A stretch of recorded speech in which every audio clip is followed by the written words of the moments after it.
Bonjour tout le monde. Aujourd'hui, nous allons aller dans la municipalité de Nantes, limitrophe de Lac-Mégantic, dans la MRC du Granit au Québec. Nous allons y rejoindre Monsieur le maire, Monsieur Daniel Gendron et le directeur général, Monsieur Ali Ayashi.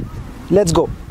Bonjour Monsieur Gendron, bonjour Monsieur Ayashi, merci de nous recevoir dans la municipalité de Nantes. Alors la première question que je voudrais vous poser, c'est est-ce que vous pourriez nous parler un peu de l'histoire de Nantes? Ben, l'histoire de Nantes, ça a commencé il y a plus de 150 ans. Au début, si on veut, c'est le chemin de fer qui a emmené l'érection du village, si on veut. Il y avait beaucoup de sources ici d'eau, donc le train arrêtait ici, les gens pouvaient arrêter de se baigner, se rafraîchir. Donc, et puis il y a un Français aussi qui est venu ici pour une personne qui venait de Nantes, un Nantais, pour faire un moulin à scie, ouvrir un moulin à scie, parce qu'il y avait beaucoup de forêts qui n'étaient pas, si on veut, il y a 150 ans, on était pas mal les dernières municipalités de l'Estrie, au fin fond de l'Estrie, si on veut. Donc, les forêts étaient vierges, il y avait beaucoup de lacs, il pouvait se faire beaucoup de draves sur les rivières. Donc, de là, le nom de la municipalité Nantes, pour le monsieur qui venait de la France, qui a érigé un moulin à scie. Donc, la ville de Nantes en France. C'est ça. Wow. On est au même parallèle, mais quand même 6000 km de différence entre les deux. Elle s'appelait en fait, la municipalité de Nantes s'appelait le canton de Saint-Cécile de Witton. Ouais. Ça s'est subdivisé en 1953, c'est depuis, je pense, 1953 que la municipalité de Nantes s'appelle municipalité de Nantes. Donc c'est devenu quelle municipalité quand ça s'est divisé? Saint-Cécile-Witton, c'est devenu Saint-Cécile de Witton. Puis il y en a d'autres municipalités qui... Marston peut-être? Oui, je pense ouais, Marston. Si on prend Saint-Ludger, il y avait Risborough. Nous, on a été longtemps Spring Hill. Ouais. Les sources d'eau, Spring Hill. Oui, il y avait une source, je pense, très importante. Ouais. D'après ce que j'ai lu... C'est un nom commun. C'est un nom commun. Ouais. Oui. Spring Hill, c'est pas un nom d'une municipalité officielle, mais c'était un nom qui était commun. Les gens, cette place-là, la reconnaissaient par le nom de Spring Hill. À cause de la source d'eau, je pense qu'il y a une source d'eau importante ici. D'ailleurs, l'aqueduc ici est branché sur, j'ai lu quelque part, là, est branché sur cette source d'eau-là. Exactement, ici, dans le rang Saint-Joseph. On manque pas d'eau ici, là. Non, on n'en manque pas. C'est super, ça. Donc, concernant la population, pouvez-vous me dire quelle est la population, comment ça se présente? Ben, on a 1450 de population environ. 23. 1423. La particularité qu'on a, c'est qu'on a comme deux villages. On a le village de Nantes et on a le secteur Laval-Nord qui est limitrophe à la ville de Lac-Mégantic. Et c'est divisé à peu près 50-50 la population. Ici, la population est un peu plus vieillissante. Personnes un peu plus âgées, retraitées. Et si on prend la partie qui est tout près de Lac-Mégantic, limitrophe à Lac-Mégantic, c'est beaucoup des jeunes familles, des travailleurs qui vont travailler à Lac-Mégantic et qui sont près de la ville et qui profitent plus des services de la municipalité là, de Lac-Mégantic. C'est à combien de minutes, là, admettons, de les deux, c'est 10 km entre les deux. Mais le territoire est quand même de 124 km². C'est assez grand comme municipalité. C'est une des grandes municipalités de la MRC. Puis il y a plusieurs lacs, si je ne me trompe pas, ici. Ben, oui. Oui, effectivement. Dont 3 lacs. 3 lacs, oui. Mackenzie, lac de l'Orignal et lac Witton. Le lac Witton, oui. Ouais. Le nom Witton qui revient quand même assez souvent. Et puis, donc, quel service on peut retrouver à Nantes? Ben, on retrouve un peu comme la particularité qu'on a, c'est qu'on a des services en double.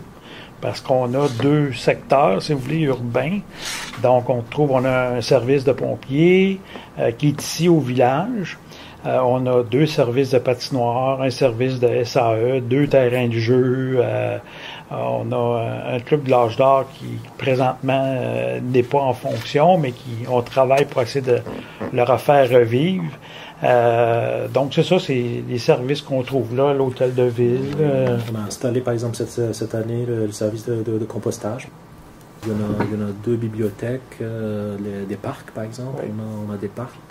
Dernièrement, la municipalité a pris l'initiative d'avoir j'ai oublié le terme, tu sais, les boîtes pour les livres. Oui, des croque-livres. Les croque-livres. On avait des croque-livres dans différents secteurs de la municipalité pour inviter les gens à partager des livres et puis à prendre des connaissances. Surtout, il y a beaucoup de jeunes dans ces quartiers-là, ce qu'on les a mis. Donc, il y a des échanges de livres qui se font. Ça permet de rencontrer des gens et puis d'échanger aussi. Là. Aussi, la municipalité s'est entendue avec l'école pour le service de musique. Oui. Ah, intéressant. Donc, musique pour apprendre la musique aux enfants? Oui. C'est exact. En fait, la municipalité, en collaboration avec l'école de la Source, l'école de la Source, en fait, il y en a une collaboration, c'est sûr que la municipalité n'a pas les outils de musique, mais elle finance en fait un programme pour faire apprendre en fait aux jeunes enfants l'utilisation des instruments de musique. Le professeur qui est responsable... C'est M. Mongeon, Alexandre Mongeon. Oui. Wow. M. Mongeon, lui, est professeur à la Polyvalente. Et puis, il a décidé de délaisser un peu la Polyvalente, faire des écoles primaires, et puis d'initier les jeunes à la musique. Wow. Pour éviter le décrochage scolaire. Donc ici, sur 52 élèves, on a pas loin de 39 élèves qui participent à l'école de musique. Donc nous, la municipalité, on aide à financer cette école-là pour payer des cours privés aux élèves et puis des instruments de musique aussi. Est-ce qu'ils apprennent le solfège, la théorie musicale, oui, et un instrument, tout ça? Ça dépend en fait de l'enfant, qu'est-ce qu'il veut apprendre par exemple, puis le professeur, il s'adapte aux besoins de l'enfant. Alors c'est des cours privés. La municipalité elle a contribué juste dernièrement, je pense 14 000. Oui. C'est à chaque année. Une bonne somme, c'est une bonne somme. Des bonnes sommes pour aider vraiment les enfants. On s'entend que l'école ici, il n'y a pas beaucoup d'enfants. Ça permet pour une petite municipalité de financer ce genre de projet. Il y en a un autre projet aussi, le programme de remboursement. Oui, il y en a le programme de remboursement pour les activités sportives au lac Mégantic. Donc, étant donné que la ville de Lac-Mégantic possède des installations sportives, et puis que nous, nos citoyens peuvent profiter de ces installations-là, et nous, on défrait une partie des coûts reliés à l'inscription et à la pratique des sports. Également pour l'école aussi, le conseil, c'est des élèves en difficulté pour des cours spéciaux ou l'achat de matériel scolaire ou les repas sur l'heure du midi. La municipalité, ça fait déjà 3 ans, on participe à un programme pour éviter que les enfants ne mangent pas ou que tout le monde soit égal. Donc, on paye les fournitures scolaires, on va les porter chez les parents. Nous, on a une entente avec la directrice. La directrice nous dit, tel élève n'a pas de fourniture scolaire ou peu de fourniture scolaire pour X raisons. Donc, la municipalité, on a des conseillères. On a 2 conseillères qui vont charger à acheter des équipements scolaires et les remettre à la famille. Puis, est-ce qu'il y a du tourisme à Nantes? Il n'y a pas beaucoup de touristes parce qu'on n'a pas beaucoup d'infrastructures touristiques. Dans le sens qu'on a nos 3 petits lacs qui sont des lacs navigables, mais paddleboard, kayak, canot. Pas de moteur? Non, pas de moteur. Ça, il n'y en a pas. Les gens vont plus se diriger vers lac Mégantic. Il y a un camping qui est limitrophe à la municipalité, camping municipal de la ville de Lac-Mégantic. Ils vont beaucoup participer aux activités à Lac-Mégantic. C'est sûr que cette année, on a eu un nouveau festival qui a amené beaucoup de gens. Donc ça l'a aidé. Le Spring Hill Fest, c'est ça? Oui. L'année dernière, on fêtait notre 150e aussi. On a fait deux événements pendant l'année. On a une fête des voisins qui revient à chaque année. On a la fête des enfants aussi. Donc, mais pour le tourisme, c'est plutôt un passage obligé pour aller vers Lac-Mégantic. Oui, c'est la ville de Lac-Mégantic. Tout près. Écoutez, c'est à 15 km, même pas. Là. Alors, j'ai une question, peut-être que vous allez pouvoir m'informer.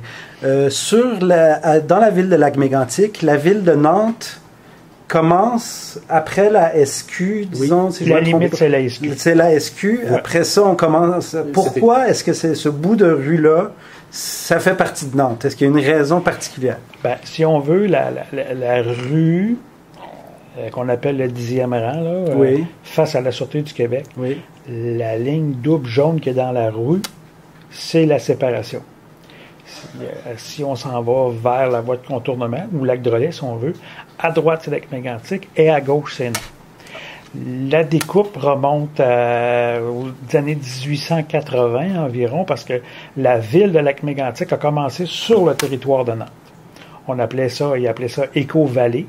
OK. Donc, nous, où est-ce qu'on a notre local de sport, le SAE, la ville de Lac-Mégantic était située là et a migré après vers la rivière et le lac. Mais le train, au début, arrêtait à Nantes, là. OK, c'est pour ça. Pour le développement de l'économie ici, c'était quoi?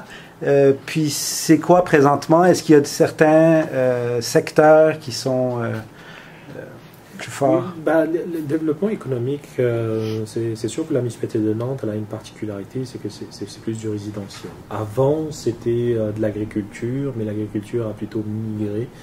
Il restait plus des terres acéricoles plutôt. On trouve énormément d'érablières ici à la municipalité de Nantes. Alors l'économie tourne autour de ça. L'industrie forestière. L'industrie forestière. Si on parle d'économie industrielle, ça se retrouve plutôt à Lac-Mégantic, ce qui est tout à fait normal. Oui. Ils ont beaucoup plus de terrains qui sont propices à ça. Puis il y en a la station de train. C'est de marchandises, de transbordement et tout ça. Mais on a constaté tout de même ces dernières années, en fait, la partie urbaine de la municipalité de Nantes qui est à côté de Lac-Mégantic, en fait, la rue Laval, à Mégantic, à côté de la SQ jusqu'au rond-point, il y a plusieurs de petits commerces qui se sont installés.